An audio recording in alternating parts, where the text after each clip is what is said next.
Boris Johnson is a serial problem for the Conservative Party's high command. He is always plotting behind the scenes to get the top job. He has been flagrantly disloyal on the most divisive issue facing the government. Days before Theresa May delivered a speech in Florence laying out the government's considered position on Brexit, he published an article laying down red lines for Britain to keep within during its negotiation. He is also gaffe-prone.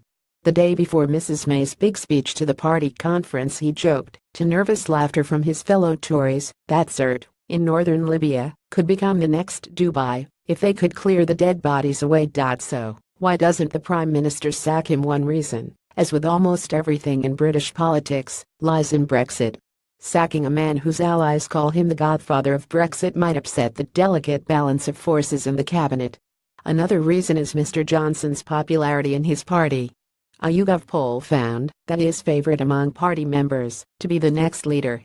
The Daily Telegraph, a Tory-leaning newspaper, splashed his conference speech on its cover with the headline, "The Roaring Lion." Mr. Johnson knows how to cheer up the Conservative troops at a time when it is all too easy to give in to despair. Nevertheless, the party's patience is wearing thin. Several Tory MPs such as Sarah Wollaston and Heidi Allen called for Mr. Johnson to be sacked after his Libya remarks. Off the record, Tories from all sides of the party, including some Brexiteers, were happy to tell journalists that Mr. Johnson's time was up. He also has the air of last year's man. Grassroots activists are now rallying behind an eccentric new hero in Jacob Rees-Mogg. One theory is that Mr. Johnson is constantly redrawing his red lines in order to force Mrs. May to sack him. He is apparently finding it hard to get by on a cabinet minister's salary of £142,467 $189,000 a year, and wants to get back to earning serious money as a writer.